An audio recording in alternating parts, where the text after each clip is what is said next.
Արմ ռադիոլրատվականի եթերում միջազգային լրահոսն է ստուդիայում է Աննա Ավագյան, այսօր եթերում։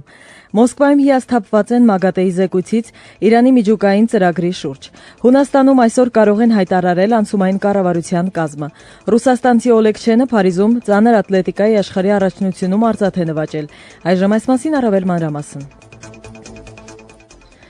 Մոսկվայում հիասթափված են ՄԱԳԱՏԷ-ի զեկույցից Իրանի միջուկային ծրագրի շուրջ, համարելով, որ այն կարող է այս երկրի շուրջ լարվածության աճի նոր աղբյուր դառնալ։ Դեռ մինչև զեկույցի պաշտոնական տարածումը փաստաթուղթը ասեկոսեների քաղաքական շահարկումների առիթ է դարձել, հայտարարել է Ռուսաստանի ԱԳՆ-ում։ Մոսկվայում անհրաժեշտ է համարում մանրազնին վերլուծել զեկույցն ու հասկանալ, թե արդյոք իսկապես նոր արժանահավատ փաստեր են ի հայտ եկել, որոնք կարող են վկայել իրանական միջուկային ծրագրի ռազմական բաղադրիչի մասին։ ՄԱԳԱՏԷ-ի փաստաթղթում ասվում է, որ իրանցի գիտնականները օգտագործում են այնպիսի համակարգչային մոդելներ, որոնք կարող են կիրառվել միայն ատոմային ռումբի պայթեցուցիչի մշակելիս։ Այսօր զեկույցի պատճեն փոխանցվելու է ՄԱԿ-ի անվտանգության խորհրդին։ Իտալիայի վարչապետ Սիլվիո Բերլուսկոնին պատրաստ է լքել իր պաշտոնը նոյեմբերի կեսին երկրի բյուջեի հաստատումից հետո։ Այս մասին հայտարարել է տեղական ԶԼՄ-ներին տված հարցազրույցում։ Երեքշաբթի խորհրդարանի ստորին պալատն ընդունել է կառավարության ֆինանսական զեկույցը անցյալ տարվա մասին։ Պետբյուջեի ձևավորման համար մեծ նշանակություն ունեցող փաստաթղթի շուրջ քվեարկությունը ցույց տվեց, որ Բերլուսկոնիի կոալիցիան զրկվել է падգամավորների բացարձակ մեծամասնության աջակցությունից։ Տեղացի վերլուծաբանների կարծիքով դա վկայում է նրա մասին, որ կառավարությանը վստահության քվեի հարցը օրակարգում ներառվելու դեպքում նախարարների կաբինետն այն կարող է չստանալ։ Հունաստանում այսօր կարող են հայտարարել անցումային կառավարության կազմը։ Նախարարների անունները հայտնի են դառնալու վարչապետ Գեորգիոս Պապանդրեուի եւ երկրի գլխավոր ընդդիմադիր կուսակցության ղեկավար Անտոնիոս Սամարասի հանդիպումից հետո։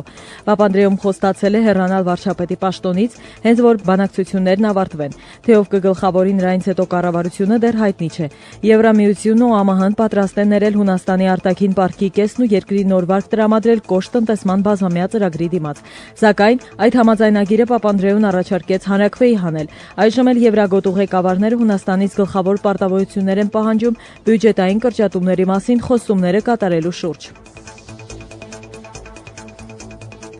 Մոսկվան ու Թբիլիսին այսօր համաձայնագիր են ստորագրելու, որը վերացնում է առևտրի համաշխարհային կազմակերպությանը Ռուսաստանի անդամակցության ճանապարհին եղած վերջին խոչընդոտը։ Փաստաթուղթը վերաբերում է Ռուսաստանի եւ Աբխազիայի ու Հարավային Օսիայի սահմանին ապրանքների առևտրի մաքսային կառավարման ու մոնիթորինգին։ Փոխզիջումային համաձայնագիրն ընդունվել է Շվեյցարիայի միջնորդությամբ։ Նոյեմբերի 10-ին Ժնևում միջազգային կազմակերպության գրասենյակում նախատեսված ԱՀԿ-ին Ռուսաստանի անդամակցության աշխատանքային խմբի եզրափակիչ նիստը։ Դրանում խմբի բոլոր անդամները ավելի քան 60 պետություն պետք է հավանություն տան անհրաժեշտ փաստաթղթերի փաթեթին։ Դրանից հետո դրանք կփոխանցվեն առևտրային կազմակերպության նախարարական կոնֆերանսին, որը նախատեսված է դեկտեմբերի 15-ից 17-ը։ Նյու-Յորքյան Բրայթոն Բիչ թաղամասում, որտեղ հիմնականում ռուսալեզու սփյուռքն է բնակվում, 5 հարկանի տուն է փլվել։ Այս պահին այնտեղ շինարարական աշխատանքներ էին տարվում։ Փրկարարները փլատակներից 5 մարդ են հանել։ Նախնական վարկածով արտակարգ իրավիճակի պատճառ է դարձել անվտանգության տեխնիկայի խախտումը։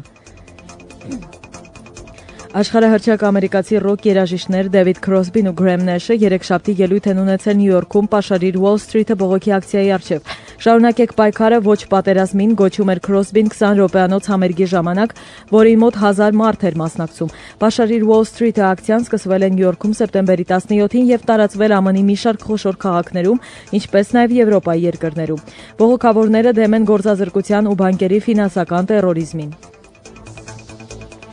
Ռուսաստանցի Օլեգ Չենը արծաթե մեդալ է նվաճել մինչև 69 կիլոգրամ քաշային կարգում Փարիզում անցկացվող ծանր ատլետիկայի աշխարհի առաջնությունում։ Չենից առաջ է անցել չինացի Տան Դեշանը, իսկ ավելի վաղ ռուսաստանցի Սվետլանա Ծառուկաևան ոսկե մեդալ էր նվաճել համաշխարհային ռեկորդ սահմանելով մինչև 63 կիլոգրամ քաշային կատեգորիայում։